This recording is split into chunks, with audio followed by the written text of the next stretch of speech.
Hi, my name is Budiono, and I'm a final year student at Mechanical Design and Manufacturing Engineering from Singapore Institute of Technology, Newcastle University.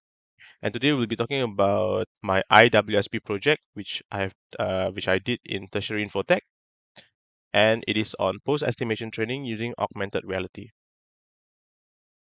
All right, so before we begin, this is a little introduction on automation, which is a very basic foundation on Industry 4.0.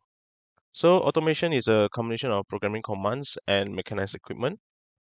And these programming commands can be in the form of a ROS framework, which is used to control robotic apparatus such as this KUKA robot.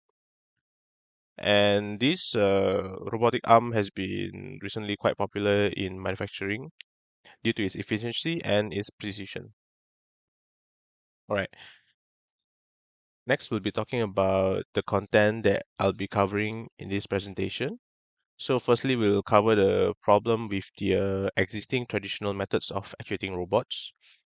And second, we'll talk about the existing solution that uh, recent universities have came out with. And thirdly, we'll be talking about the solution using the augmented reality. And the fourth point will be talking about how it works. And the fifth is uh, we'll be talking about the future improvement and some implementation that we can do to improve on these projects. Right. Firstly, let's talk about the problem statement. So, there's three key issues that I have identified with the traditional method.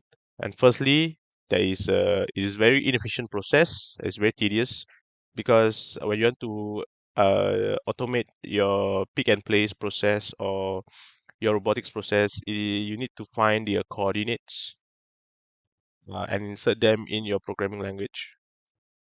Second, it is very unproductive because if you want to do minute adjustment, you need to use the controller such as a joystick, and it's really not very efficient. Lastly, it is dangerous. So, to operate a KUKA robot, as shown in the previous slide, it takes some training to actually get used to the control, and it is very dangerous for inexperienced operators. They might knock on something and then damage the robot, both the robot and the product. All right, next we'll be talking about the existing solution. Okay, there are two existing solutions uh, that is quite creative and intuitive in some way. So the first is the augmented reality using with the brain-computer interface.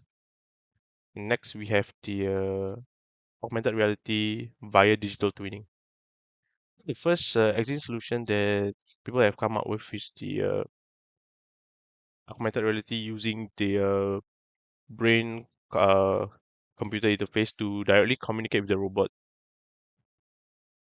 So this implementation includes your robotic arm, a TCP/IP protocol for robotic communication, and a ROS framework for actuation.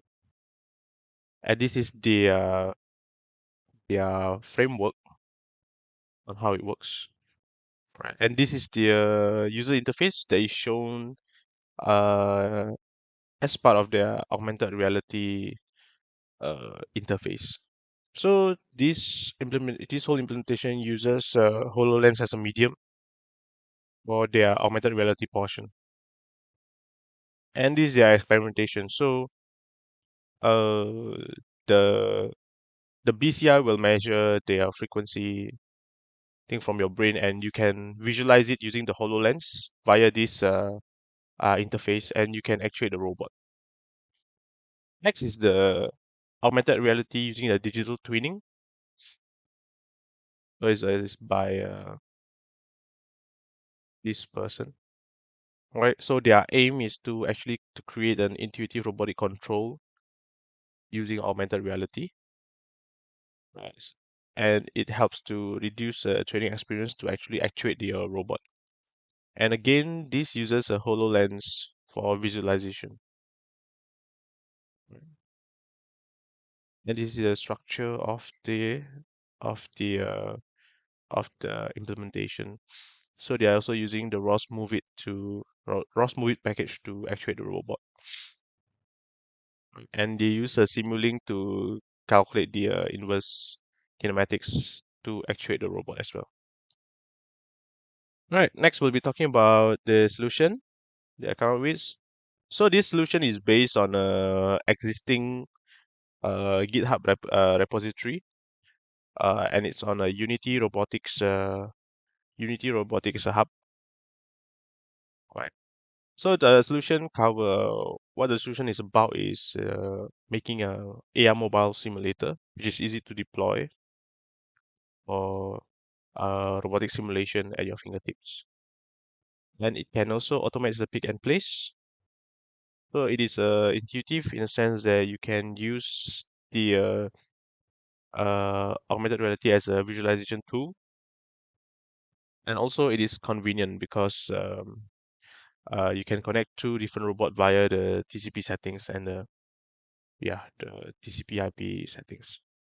Right, so this is the proposed plan of the solution. So firstly, we'll spawn the digital twin of the robot and will snap together with the with the actual robot. Secondly, we will plan the trajectories using AR game object, which is in the form of a pick pose and a placement pose game object. Next, it will check this simulated trajectory. So user will check how it moves and how it does a pick and place. And lastly, we'll execute it on the actual robot. It will transfer the learning to from the simulated robot to the actual robot. However, for this project, I only managed to undo the third proposed plan, uh, and uh, and I couldn't do the execution due to time frame. Right. So this is the solution, the demo video.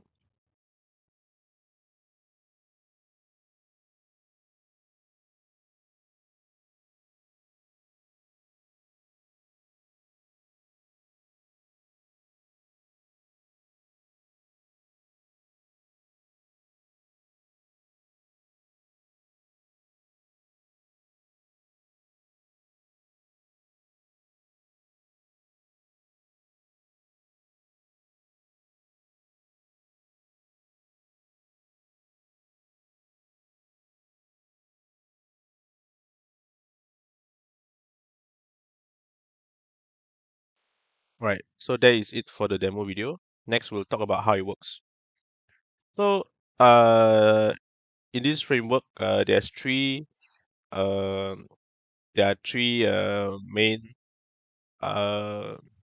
processes, which is firstly is to um, and this is based on the tutorial from the Robotics Unity Hub. So the first is to retrieve the robot's current pose, all the 6 joints, and it will take the pick pose of the pick pose game object orientation and location, as well as the place pose game object.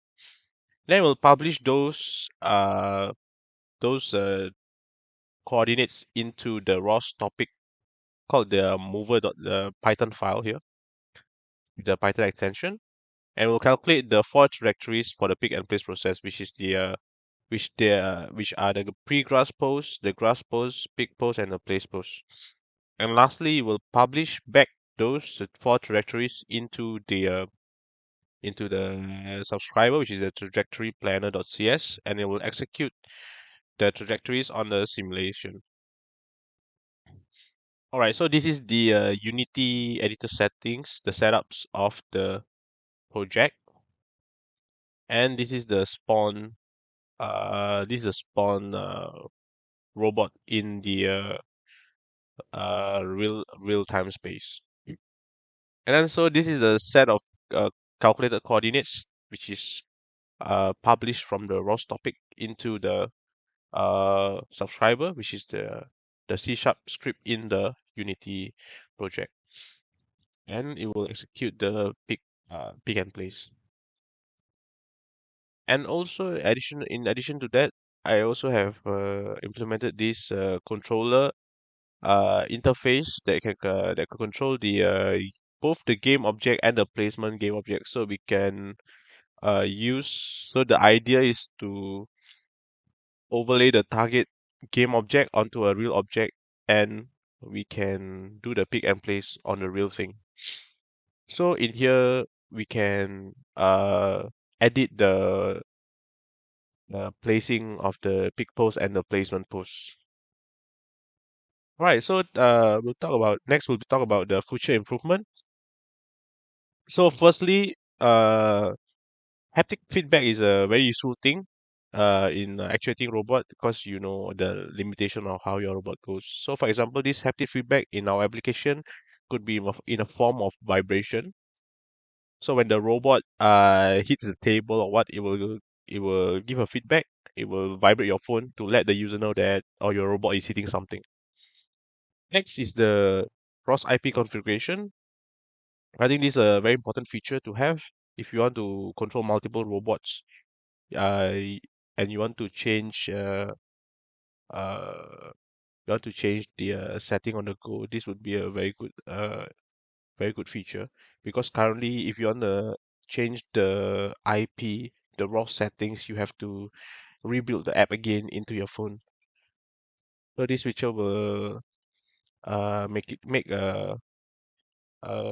changing robot convenient.